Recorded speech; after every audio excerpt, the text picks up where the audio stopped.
वह आत्मा आपके साथ बिस्तर पर होती है, आपके शरीर को छूती है, आपके शरीर का आनंद लेती है, आपके शरीर के उन हिस्सों को ही छूती है।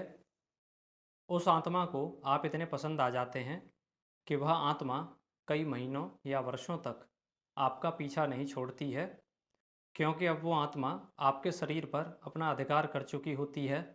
तो आगे चलकर यही आत्मा आपकी मौत का कारण बनती है।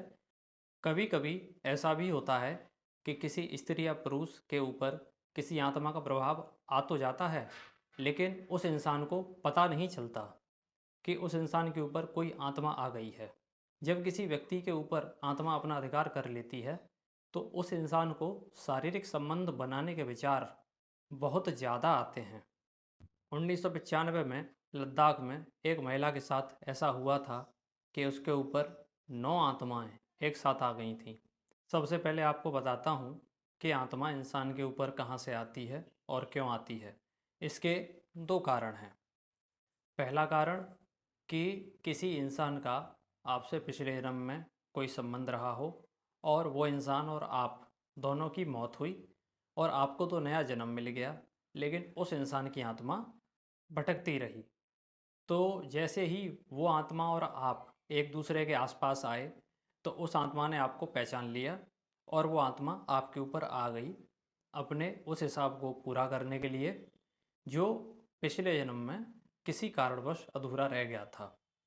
इसका दूसरा कारण कि कोई भी आत्मा, कोई भी इंसान जिसका आपसे पिछले जन्म का कोई संबंध नहीं भी हो और कोई इंसान मरा, अनजाना आदमी, और वो आत्मा बन गया और उसकी कोई इच्छा अधूरी रह गई थी, लेकिन उस आत्मा को ऐसा लगता है कि आप उसकी उस इच्छा को पूरा कर सकते हैं। तो वो आत्मा अपनी उस इच्छा को पूरा करने के लिए आपके शरीर को अपने नियंत्रण में लेने के लिए आपके ऊपर आ जाती है। अब आप सोच रहे होंगे कि यह आत्मा आपके ऊपर कैसे आ गई, आपके शरीर को अपने अधिकार में कैसे कर लिया। इसका उत्तर जन्म कुंडली से मिलेगा। यदि द्वादश भाव का स्वामी या बृहस्पति अष्टम भाव में या अष्टम भाव के स्वामी के साथ बैठता है, तो इंसानों और आत्माओं की दुनिया आपस में जुड़ जाती है।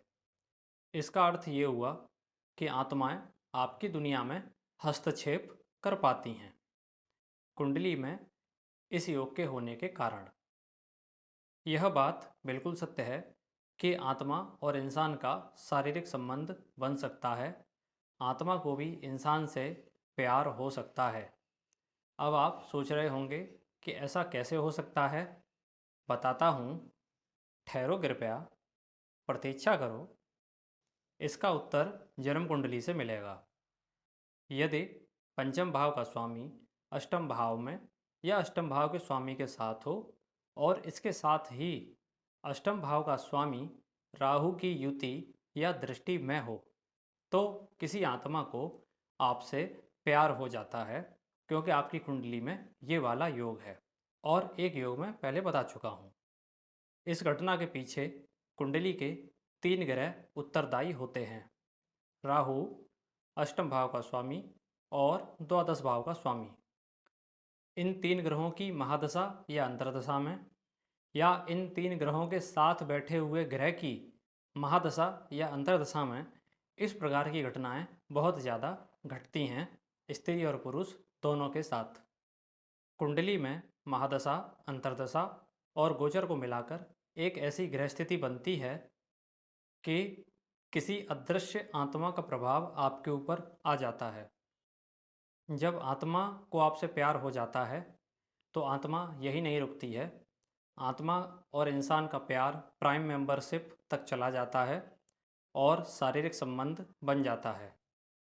अब आप सोच रहे होंगे कि शारीरिक संबंध कैसे बन जाता है, तो इसका उत्तर जन्म कुंडली से मिलेगा। यदि अष्टम भाव का स्वामी और तृतीय भाव का स्वामी दोनों राहु की युति या दृष्टि में हो, तो ये हो गया तीसरा योग। और 2 योग मैं आपको पहले बता चुका हूँ। तो ये तीनों योग एक साथ जिस व्यक्ति की कुंडली में मिल जाते हैं, तो उस इंसान का किसी आत्मा के साथ शारीरिक संबंध बनता ही है। ऐसी स्थिति में आपको रात में बिस्तर पर लेटे हुए अपने ऊपर या अपने बिस्तर पर ही अपने पास किसी के होने का अनुभव होता है, लेकिन आपको दिखाई कोई नहीं देता। वह आत्मा आपके साथ बिस्तर पर होती है, आपके शरीर को छूती है, आपके शरीर का आनंद लेती है, आपके शरीर के उन हिस्सों को ही छूती है, लेकिन सामने आपको कोई दिखाई नहीं देता। आपको डर भी लगता है कि ऐसा मेरे साथ क्यों हो रहा है, क्योंकि सामने कोई दिखाई दे तो आपको समझ में आए कि कौन छू रहा है। अब दिमाग का भ्रम होता तो उन्हीं हिस्सों को क्यों छू रहा है कोई, ठीक है ना। उस आत्मा को आप इतने पसंद आ जाते हैं कि वह आत्मा कई महीनों या वर्षों तक आपका पीछा नहीं छोड़ती है, जब तक आप इसका स्थायी उपाय न कर लें। क्योंकि अब वो आत्मा आपके शरीर पर अपना अधिकार कर चुकी होती है, तो आगे चलकर यही आत्मा आपकी मौत का कारण बनती है, यदि कुंडली में आत्मा के कारण मृत्यु लिखी हो तो।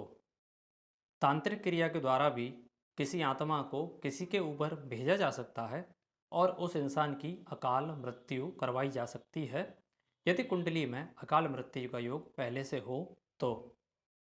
आपने इस प्रकार की घटनाएं देखी या सुनी होंगी कि किसी स्त्री या पुरुष के ऊपर कोई आत्मा का प्रभाव आ जाता है और वो इंसान बदलती हुई आवाज़ में कहता है कि मैं इसे नहीं छोड़ूंगा, नहीं छोड़ूंगी, मैं इसे अपने साथ ले जाऊंगा, ले जाऊंगी। तो कोई व्यक्ति अपने आप को, स्वयं को तो ऐसा नहीं बोल सकता कि मैं अपने आप को नहीं छोड़ूंगा, अपने आप को नहीं छोड़ूंगी। इसका अर्थ ये हुआ कि उस इंसान के ऊपर कोई तो है जो आ गया है। कभी कभी ऐसा भी होता है कि किसी स्त्री या पुरुष के ऊपर किसी आत्मा का प्रभाव आ तो जाता है, लेकिन उस इंसान को पता नहीं चलता कि उस इंसान के ऊपर कोई आत्मा आ गई है। इसकी पहचान कैसे करेंगे, इसका मैं आपको तरीका बता देता हूँ। जब किसी व्यक्ति के ऊपर आत्मा अपना अधिकार कर लेती है, तो उस इंसान को शारीरिक संबंध बनाने के विचार बहुत ज़्यादा आते हैं। पोर्न वीडियो बार बार देखते हैं, हस्त मैथुन भी करने लगते हैं, दिन में रात में, कभी भी जब समय मिले। रात को जब आप हल्की नींद में होते हैं, तो हल्की नींद से आप एकदम से उठते हैं, आँख खुलती है और हल्की नींद से उठने के बाद आप हस्तमैथुन करने लगते हैं। उस समय आप हस्तमैथुन नहीं कर रहे होते हैं, आपसे कोई करवा रहा होता है। नए नए लोगों के साथ शारीरिक संबंध बनाने लगते हैं। नए नए लोगों के साथ शारीरिक संबंध बनाना आपको अच्छा लगता है। नए नए लोगों के साथ शारीरिक संबंध बनाना अपने जीवन का हिस्सा लगने लगता है। ऐसा लगने लगता है ये तो सामान्य सी चीज़ है, ये तो और करनी चाहिए, नए नए लोगों के साथ करनी चाहिए, बहुत आनंद आ रहा है, ज़िंदगी हो तो ऐसी। इस प्रकार के कुतर्क से भरे हुए विचार आने लगते हैं और इंसान अपने आप को समझाने लगता है कि ठीक ही तो कर रहा हूँ, इसमें क्या गलत है। अप्राकृतिक संभोग जैसे ओरल सेक्स और एनल सेक्स करने के विचार बहुत ज़्यादा आते हैं और जब मौका मिलता है तो इंसान ये भी करता है। ओरल सेक्स और एनल सेक्स मतलब संतान प्राप्ति के लिए जो किया जाता है उसको छोड़कर बाकी कुछ, ठीक है। अब जो मैं आपको बताने जा रहा हूँ वह स्त्रियों पर लागू होता है। स्त्रियों के साथ शारीरिक संबंध बनाने की घटनाएं बहुत ज़्यादा सामने आती हैं। आत्मा के द्वारा शारीरिक संबंध बनाने की घटनाएं स्त्रियों के साथ रात में उन हिस्सों को ही छुआ जाता है और सामने कोई नहीं होता, तो छूने वाला कौन है, इंसान तो है नहीं। स्त्रियां शिकायत करती हैं, अपने घर पे बताती हैं कि कोई है, मेरे साथ कुछ ऐसा हो रहा है। तो घर वाले मानते हैं कि कुछ बीमार हो गई है शायद, इसलिए इस प्रकार की बहकी बहकी सी बातें कर रही है, ठीक है। अब जो मैं आपको बताने जा रहा हूँ वह पुरुषों पर लागू होता है। जब किसी पुरुष के ऊपर इस प्रकार से आत्मा अपना अधिकार कर लेती है और उस पुरुष को पता नहीं भी होता स्वयं कि मेरे ऊपर कोई ऐसी शक्ति आ गई है, तो वह पुरुष किसी स्त्री के साथ दुष्कर्म करता है, रेप करता है। आप बिल्कुल ठीक समझ रहे हैं। जब एक पुरुष स्त्री के साथ रेप करता है दुष्कर्म करता है तो उस पुरुष के ऊपर किसी आत्मा का प्रभाव होता है। ये जितने भी योग मैंने बताए हैं, यदि ये योग किसी 10 साल के लड़के या लड़की की कुंडली में मिल जाएं, तो इतनी कम उम्र में भी वे लोग आत्मा के प्रभाव में आने के कारण इतनी छोटी सी उम्र में ही शारीरिक संबंध बनाने लगते हैं, इतने छोटे बच्चे भी। इस प्रकार की घटना यदि आपके लिए आज पहली बार सुनकर आपको नहीं लग रही हों, तो आप अपने किसी जान पहचान के किसी व्यक्ति को फ़ोन लगाइए जो गांव में रहता हो और उससे पता कीजिए। तब आपको पता चल जाएगा कि पितामह सच बता रहे हैं, पितामह हवा में बात नहीं कर रहे हैं। ठीक है। जब कोई आत्मा इंसान के ऊपर आती है, तो वो इंसान जब किसी से बात कर रहा होता है सामने बैठकर, तो वो अपने सिर को ऐसे ऐसे अजीब तरीके से हिलाता है। वो बोलता जाएगा और ऐसे ऐसे करके सिर हिलाता जाएगा। तो अजीब तरीके से वो व्यक्ति अपना सिर को बार बार हिलाता है और ये उसके नियंत्रण में नहीं होता, क्योंकि उसका दिमाग तो आत्मा के प्रभाव में है ना। तो दिमाग से ही तो शरीर चलता है। तो जब दिमाग ही हिला हुआ है तो शरीर भी अजीब तरीके से हिलेगा डुलेगा। ठीक है। 1995 में लद्दाख में एक महिला के साथ ऐसा हुआ था कि उसके ऊपर 9 आत्माएं एक साथ आ गई थीं। 9 आत्माओं ने उसके दिमाग को अपने नियंत्रण में ले लिया था, शरीर और दिमाग दोनों को। 15 साल तक बार बार उस महिला के शरीर से आत्मा को निकालने का प्रयास किया गया। क्योंकि आत्माएं 9 थीं तो ये प्रयास असफल रहा। फिर 2010 में बौद्ध सन्यासियों के द्वारा उस महिला के शरीर से आत्माओं को बाहर निकाला गया। अब यह कैसे पता करें कि किसी इंसान के ऊपर एक आत्मा आएगी या एक से ज़्यादा आत्माएं आएंगी? इसका भी कुंडली में एक योग होता है, और मैं चाहता हूं कि इसका उत्तर वे लोग दें जिन लोगों के वीडियो देख देख कर आप अपना दिमाग, समय और पैसा आज तक बर्बाद करते चले आए हैं। क्योंकि यदि मैं ही सब कुछ बता दूंगा तो वे लोग मुझसे नाराज़ हो जाएंगे और गुस्सा करेंगे कि पितामह ही सब कुछ बता देते हैं, हमारे लिए कुछ भी नहीं छोड़ते। तो मैं उनको भी एक मौका देना चाहता हूँ कि वो लोग भी आएँ और बताएं कि एक आत्मा से ज़्यादा आत्माएं किसी इंसान के ऊपर कैसे आ जाती हैं। ठीक है। 4 और बातें हैं आत्माओं के बारे में जो इस कार्यक्रम में बताई हुई बातों से भी अधिक खतरनाक हैं, और वो 4 बातें मैं भाग 2 में बताऊंगा, और भाग 2 में तब लेकर आऊँगा जब आप लोग मुझे नीचे लिखकर बता देंगे कि इस कार्यक्रम का भाग 2 आप देखना चाहते हैं। यदि काफ़ी सारे लोग ऐसा बताएंगे कि भाग 2 देखना है आपको, तो मैं भाग 2 लेकर आऊँगा और वो 4 खतरनाक बातें आत्माओं के बारे में बताऊँगा। अब इस सब से बचने के लिए, मुक्ति पाने के लिए क्या उपाय करें? उपाय बताने से पहले मैं आपको ये बता दूं कि आप लोग अपनी कुंडली में जांच करके देख लीजिएगा, और अपने करीबियों की कुंडली में जांच करके देख लीजिएगा कि कहीं आपकी या उनकी कुंडली में इस प्रकार के योग तो नहीं हैं। या फिर आप कुंडली की जांच मुझसे भी करवा सकते हैं कि कहीं आपकी कुंडली में इस प्रकार के योग तो नहीं हैं। जिन लोगों की कुंडली में इस प्रकार के योग होते हैं वे लोग क्या करें और क्या ना करें? शाम होने के बाद खुशबू वाली चीज़ें लगाकर घर से बाहर न जाएं। शाम होने के बाद शमशान या कब्रिस्तान के अंदर न जाएं।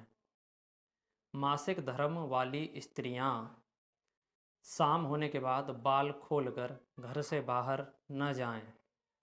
घर की दीवार या पर्दे या कहीं और काला रंग ज़्यादा मात्रा में नहीं होना चाहिए। ज़्यादा मात्रा में काला रंग होने से भी घर में इस प्रकार की चीज़ें ज़्यादा आती हैं। आजीवन शाकाहारी रहें, अंडा भी नहीं खाएंगे, और रोज़ाना 30 मिनट ध्यान की स्थिति में बैठना शुरू करें। आंख बंद करके ध्यान की स्थिति में बैठने से दिमाग मजबूत होता है और आत्माएं आपके ऊपर पूरी तरह नियंत्रण नहीं कर पाती हैं। जब ये समस्या बहुत अधिक बढ़ जाती है तो इसकी शांति करवानी पड़ती है, और शांति करवाने की प्रक्रिया को पढ़े लिखों की भाषा में एनर्जी हीलिंग कहा जाता है। मैं अपने जीवन में भूत प्रेत की घटनाओं का काफ़ी अध्ययन किया हूँ। बचपन से ही मेरी इन चीज़ों में काफ़ी रुचि थी। महादशा तो शनि की थी ही और जन्म भी शनिवार को ही हुआ है।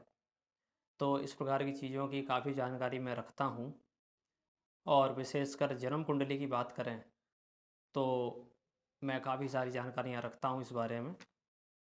यह कार्यक्रम आपके लिए इतना महत्वपूर्ण है कि एक बार में आपको समझ में आ पाना थोड़ा मुश्किल है, क्योंकि कोई भी चीज़ जब इंसान का दिमाग एक बार देखता है तो उसको दिमाग भुला देता है, ज़रूरी ना मानकर।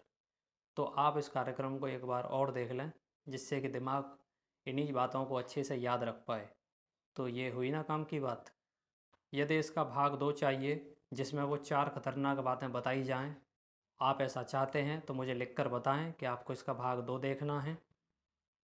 अपने करीबियों को इस कार्यक्रम को भेज दें, ताकि वे लोग भी कुंडली में जाँच करके देख सकें कि कहीं उनके ऊपर इस प्रकार का कोई प्रभाव है तो नहीं या आने वाला तो नहीं है, तो इससे उनकी भी सहायता हो जाएगी। तो ये भी हुई ना काम की बात। और इससे आपके उन करीबियों को ये भी पता चल जाएगा कि आप उन्हें करीबी मानते हैं। तो ये फिर से हुई ना काम की बात।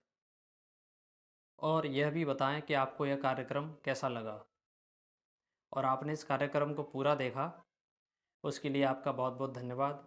मैं चलता हूँ, आपसे मिलूँगा अगले कार्यक्रम में। नमस्ते।